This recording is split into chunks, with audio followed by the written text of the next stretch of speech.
Regresamos con la hora clave. Recordamos que pueden interactuar con nosotros a través de la etiqueta numeral hora clave. Y le damos la bienvenida a nuestro invitado, Santiago Sanz. Santiago es abogado, especialista en derecho migratorio, precisamente. Sí, justamente la migración es un tema hoy que es de lo más actual que existe, no solamente en nuestra América, sino en el mundo entero, ¿no? Porque si bien es cierto que han existido durante toda la humanidad, sin embargo, la magnitud que ha asumido este fenómeno en los últimos tiempos es increíble. Antes tú tenías una guerra y tú entendías que había gente que se quería ir. Correcto. Pero aquí ahora es por miles de razones. Sí, lastimosamente, bueno, la migración se ha catalogado en estos últimos tiempos incluso hasta como una guerra híbrida, ¿no? Porque se utiliza para manipular y para llegar a obtener, bueno, digamos, cuestiones que cada país desea obtener o desea, digamos, permear con otros intereses. Lo que acaba de ocurrir ahorita en Ceuta. Bueno, en Ceuta. Sí, eso es meramente planificado, eso hay que hablarlo con la verdad, aparte hay que decirlo primero con un establecimiento y con un concepto jurídico y luego se podría establecer algo político. Pero en lo jurídico lo que ocurre acá es que una mala interpretación de una sentencia en Sevilla establece que las personas o los migrantes que crucen a nado, esas personas no son deportables. El detalle es que hay un error en la interpretación de la sentencia, entonces hubo una masificación de la información en Marruecos y miles de personas, calculando hasta 60.000 migrantes marroquíes, decidieron entrar por nado, ¿no? Entonces, claro, ahí es donde está el problema. ¿Quién es el que promueve eso? Casi 80.000 personas y tú dices, eso no puede ser espontáneo. En absoluto. Olvídate. Ahora, eso se implica también con todas esas migraciones, producto de esta clima de que existe en el mundo, ¿no? Sí, bueno, es que cuando lo que estaba hablando con la doctora, lo que es exactamente cuando la migración era una consecuencia de, ahora la migración se utiliza para lograr algo. Bueno, es un arma. Es un arma que esperemos que sea algo, no sea algo oscuro, sino que eso ahí es donde tiene que entrar la ley y exactamente abordar con ahora, todo lo que se puede. Ese tema, ya que tú eres experto en eso, porque tú eres abogado, eres especialista en este tipo de derecho migratorio, el problema de las leyes de los países es que estuvieron hechas en función de otro tipo de migración. Correcto. Entonces ahora tú dices, bueno, no pueden hacer nada porque resulta que la ley española dice esto. Sí, pero espérate un momentico, ¿por qué lo dice y para qué tipo de migración lo dice? Claro, porque aquí contraponemos dos principios, principios internacionales con el derecho interno de cada país. Entonces, el derecho internacional puede decir algo, pero el que se acoge es el derecho interno del país. Por lo menos en el espacio Schengen, en el espacio europeo, sí, hay una normativa migratoria europea, pero cada país también tiene una dirección migratoria. En España, lastimosamente, lo hago con una opinión jurídica, no política. En España, lastimosamente, las leyes migratorias actuales son unas leyes que son un poco endebles. ¿Y endebles en qué sentido? Porque la migración se debe catalogar de tres principios: adaptabilidad, compatibilidad y legalidad. ¿Es compatible esa migración? No lo es compatible. ¿Puede ser adaptable esa migración? Lo dudo. Ilegal en absoluto es. Claro, tú como un país de acogida puedes tener leyes que digan, mira, esta gente viene a lo mejor Correcto. huyendo de un régimen inhumano, de una situación terrible, vamos a admitirlo. Pero cuando te caen estas migraciones, que además se amparan bajo la misma ley, entonces tú dices, bueno, y entonces... Y sabiendo además que la ruta de esa África-Europa es una de las más sensibles para... Sí, todo lo que es el Mediterráneo. Sí, claro, pero cuando ubicamos por lo menos en el mapa geográfico, vemos Ceuta y Melilla. Ceuta y Melilla está en territorio africano.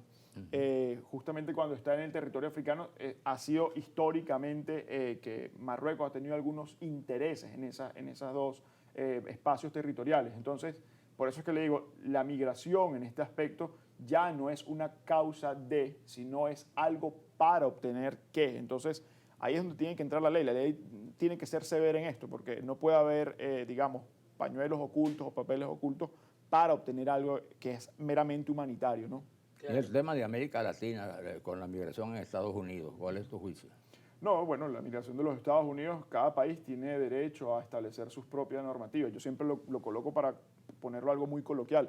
Es como que yo entre a su casa con los pies llenos de barro. Usted se va a molestar, ¿verdad? Claro. Entonces, cada país... Tengo derecho a decirle, espérate, así no entras a mi casa. Así mismo, váyase, porque esa es la cuestión. Lo de los Estados Unidos es algo que viene de décadas, no es algo nuevo. Nuevo es, lastimosamente, que bueno, nosotros nos insertamos a esa masa migratoria. Venezuela no era un país de migrantes, todo lo contrario, un país receptor de migrantes. Sí, hubo una oleada que fue hacia los Estados Unidos de venezolanos, se calcula alrededor de 200.000 venezolanos que pasó en esa ola, en ese cruce por el Darién hacia los Estados Unidos. Hay que atender a esa masa migratoria, también aquí hay una responsabilidad porque hay que ver quién exactamente fue para allá y bueno, el quién fue para allá, cómo quedó allá, está legal, está ilegal, qué hace, qué no hace, tiene prontuario criminal. Y sobre todo si respetas a donde llegas. Por supuesto, por eso es que le Eso digo. es otra cosa importante. Los tres principios de la migración, la adaptabilidad, compatibilidad y legalidad. El país que va a recibir esos migrantes desea verdaderamente recibirlos o es algo que uno se está invitando, perdón, uno mismo. Entonces ahí es donde uno tiene que entrar, digamos, en el desarrollo de cómo va a causar esa ley. Yo quisiera poner un ejemplo muy, muy breve y es sí, qué pasaría, porque eso lo tendríamos que ver nosotros en nuestro país, en nuestra Venezuela, qué ocurriría si aquí viene una ola de migración. Puede venir una ola del vecino país, como lo hubo hace muchos Sí, años atrás de Colombia, un país que lastimosamente tiene un conflicto armado por décadas, ¿no? Pero ¿qué pasaría aquí? Nosotros en realidad estamos blindados jurídicamente para atender eso. Solamente le quiero decir a los televidentes que nosotros tenemos una ley de extranjería y una ley de migración, por decirlo así, que data del año 2004, su última actualización. Estamos en el año 2026, tenemos 22 años donde no tenemos ningún tipo de marco legal al respecto de la migración. Obviamente que los países cambian las necesidades, un contexto social y cultural totalmente nuevo y que nos respalda a nosotros. Nos respalda el 2004 y lastimosamente no el 2026. Claro. No, y es muy bonito que un país como Venezuela ha tenido varias oleadas migratorias y ha sido migración que ha venido en distintas etapas de la historia, pero ha venido a aportar. Totalmente. Y que una migración que se acoge con gusto y con cariño porque es gente que realmente viene a hacerle bien al país. Correcto. Ahora, esa no es la situación. No, y era organizada además. En el caso de Venezuela siempre fue organizada, ¿no? Totalmente, migración. siempre. Las personas que llegaban, había un plan. Había un plan, mira, vinieron españoles, vinieron portugueses, vinieron italianos, vinieron libaneses, sirios, vino toda clase de gente de todas partes y Venezuela siempre con los brazos abiertos. Ahora la migración está de alguna manera ahorita influida fundamentalmente por ese tipo de... Claro, sí. Un ejemplo que usted colocaba sobre la situación en España. Al lado, en esa península ibérica, está Portugal, un país pequeño, de 11 millones de habitantes solamente, pero Portugal ha tenido una estrategia migratoria muy importante en los últimos 2 años, lastimosamente antes no. Pero con la situación de Ucrania, Portugal sí ha dado una receptividad muy buena a los migrantes ucranianos, por bueno, que hay desplazamiento humano, ¿no? Las personas en naturaleza que decide buscar un futuro mejor, pero bueno, ha tenido una buena acogida. Incluso países de Europa del Este, cuya situación es bastante precaria, porque han vivido por generaciones, y tú ves que, por ejemplo, Hungría, Polonia, Checoslovaquia, son países que están brindando apoyo a los refugiados de Ucrania. Pero planificado, que ahí está el detalle. Claro. Y ahorita hay una situación en Portugal migratoria con unas nacionalidades de Pakistán, de la India, de Nepal, que se ha desbordado lastimosamente, pero ya el Parlamento ha tomado acción al respecto. Hace menos de 10 días ya se ha aprobado la ley en Portugal a través de su Parlamento y del líder André Ventura. Se ha aprobado que la mujer ya no puede utilizar el burka, ya no está permitido.